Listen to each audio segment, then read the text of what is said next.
Ya, pemirsa, calon Gubernur DKI Jakarta dari jalur independen Basuki Cahayapurnama alias Ahok mengaku tidak ambil pusing mengenai usulan Wakil Ketua DPR Fachri Hamzah yang meminta KPU menetapkan standar formulir dukungan untuk calon kepala daerah dari jalur independen.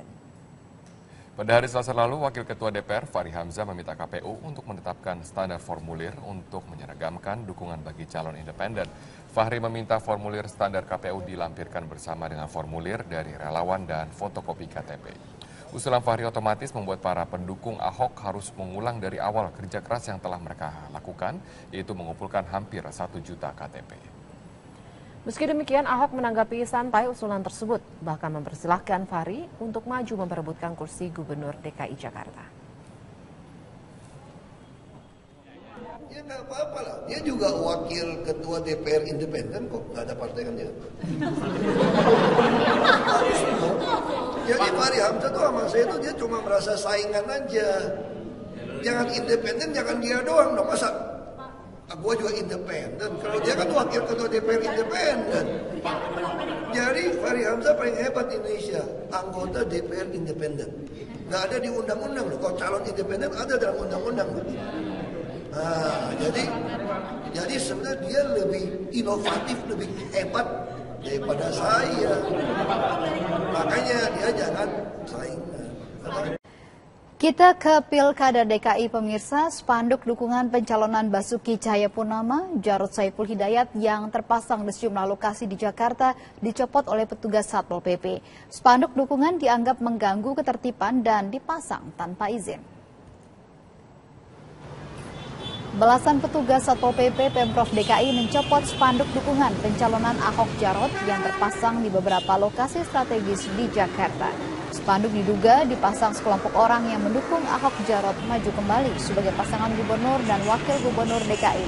Namun spanduk tersebut dianggap mengganggu ketertiban dan tidak berizin sehingga dicopot oleh petugas Satpol PP.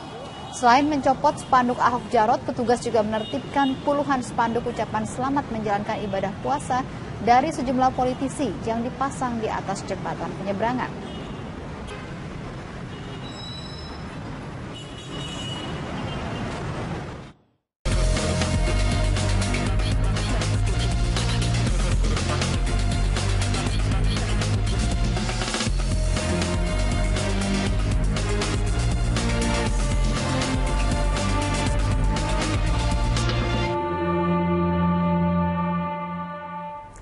DPR akhirnya mengesahkan Undang-Undang Pilkada. Di undang-undang tersebut ada satu pasal yang jadi kontroversi, yakni pasal 48, di mana pasal ini memperketat proses verifikasi KTP yang menjadi syarat dukungan calon perseorangan atau independen.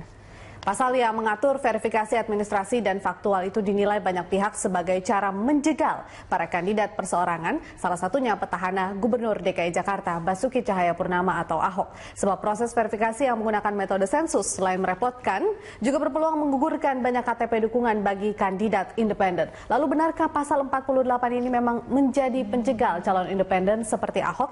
Apa upaya teman Ahok menghadapi Undang-Undang Pilkada tersebut?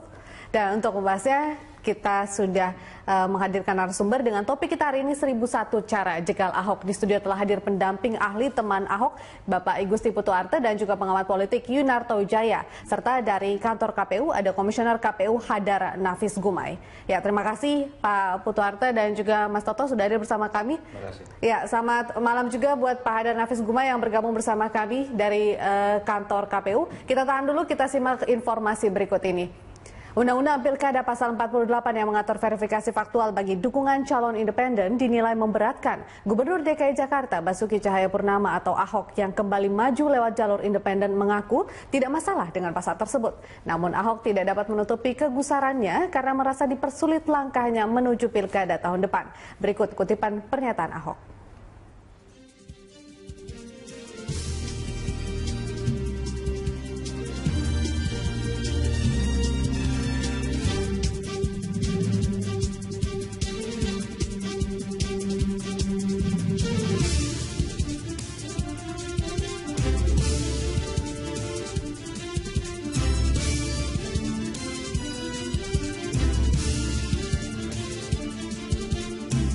Ya, kita langsung memulai perbincangan. Pak Putu, kalau nggak bisa ikut, makan saja kursi gubernurnya. Siapa yang mau makan, Pak Putu? Anggapan Pak Ahok ini siapa sih sebenarnya yang mau makan kursi gubernur?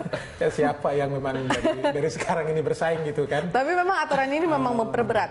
Jujur, sebenarnya lebih saya sepakat dengan Pak membuat Ahok, buat kerepotan. kami sih nggak ada soal. Tapi saya ingin mengatakan begini, kalau kita bicara soal bagaimana syahwat DPR untuk memperberat calon independen, itu sejarahnya panjang itu.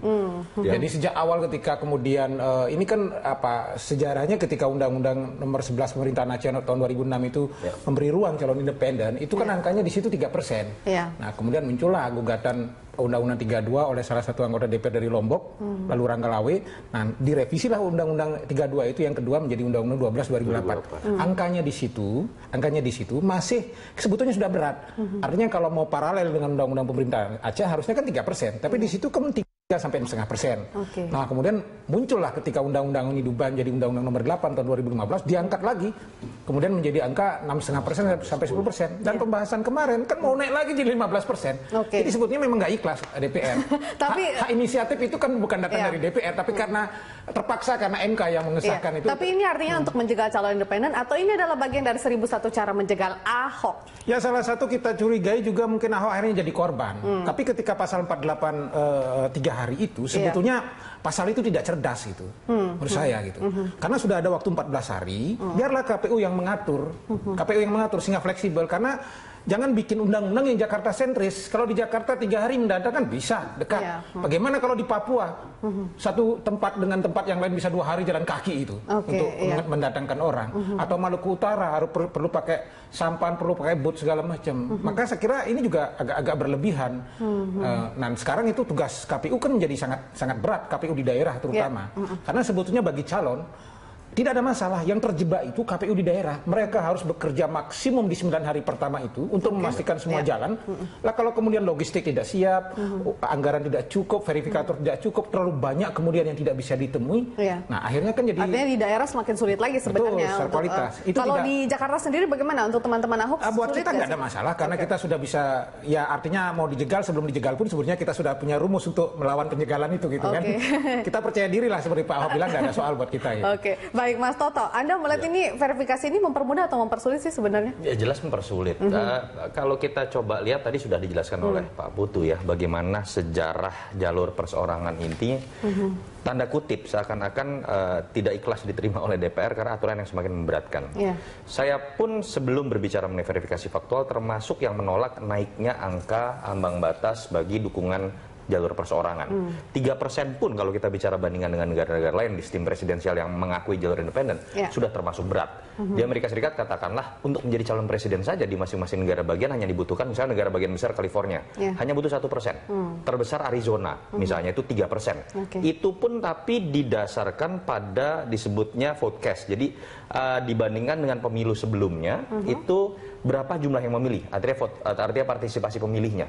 Di sini didasarkan pada DPT, bahkan sempat ingin dinaikkan ke jumlah penduduk. Itu pun menurut saya sudah sangat memberatkan. Yang kedua, kemudian diatur lagi dengan verifikasi faktual, dengan aturan tambahan kemudian melalui harus diperiksa DPT, lalu kemudian berdasarkan KTP elektronik, ketika kita menyadari bahwa sistem administrasi kependudukan kita masih bermasalah, belum seutuhnya selesai permasalahan mungkin IKTP karena itu misalnya. Kemudian harus ada verifikasi faktual secara survei yang dia harus dilakukan. Verifikasi faktual, pertanyaan terbesarnya kemudian adalah kenapa di dalam undang-undang yang baru ini kemudian saya tidak mengerti, dan saya harapkan disosialisasikan dengan sangat benar oleh DPR, apa makna 3 hari? Yang itu menurut saya melampaui kewenangan yang sudah pernah ada dalam konteks verifikasi faktual yang ada di PKPU 9/2015, yang itu mengatur selama 14 hari KPU berhak melakukan verifikasi, tergantung bagaimana kemudian mereka bisa mengumpulkan di PPS ataupun menemui.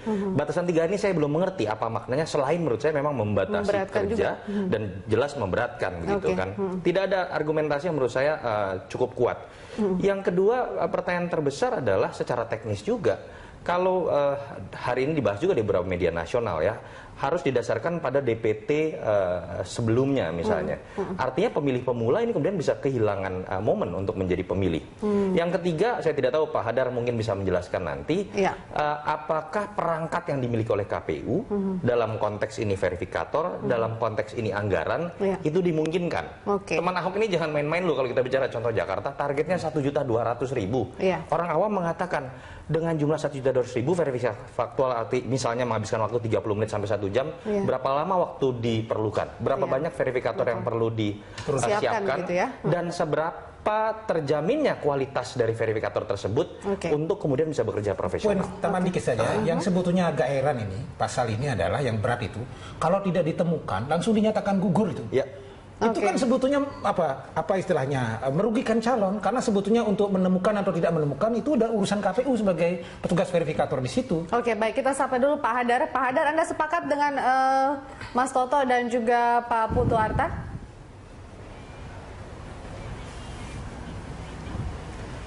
Ya, saya kira kami juga melihat bahwa pengaturan di pasal 48 khususnya tentang pembatasan 3 hari bagi pendukung yang tidak ditemui, itu harus menyatakan dukungannya ke kantor PPS.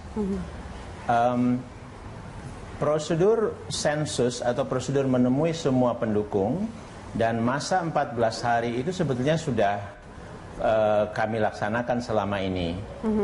Yang baru adalah pembatasan 3 harinya. Nah, ini buat penyelenggara sudah pasti lebih memberatkan. Kalau bagi pendukung atau dari tim pasangan calon, perkiraan kami ya, tetapi kami tidak akan mengelaborasi atau memberi pandangan lebih jauh tentang ini. Lebih baik saya fokus tentang kerja daripada para petugas kami. Oke, Pak, nanti dalam... Jadi kalau kami nanti menemukan dalam 1 hari kerja... Iya, silakan Pak. Bekerja dalam 1 hari, itu ada misalnya 50 orang yang tidak kami temui, maka 50 orang ini akan punya batas waktu 3 hari kemudian. Kemudian besok kami teruskan kerjanya, PPS bekerja, dan ditemukan 25 yang tidak ditemukan, maka yang 25 ini punya batas waktu 3 hari kerja kemudian. Jadi ini menjadi agak rumit ya, karena satu sisi kita harus mencari pendukung, di sisi lain ada juga yang harus standby di kantor untuk menunggu pendukung-pendukung yang tidak ditemui dengan variasi batas waktu yang berbeda-beda. Jadi untuk daerah yang pendukungnya banyak, di daerah perkotaan misalnya, untuk di daerah yang daerahnya secara geografis sangat sulit, itu pengaturan seperti ini akan memberatkan. Perkiraan kami juga akan berat buat para pendukung juga. Oke. Baik, Pak Hadar, kita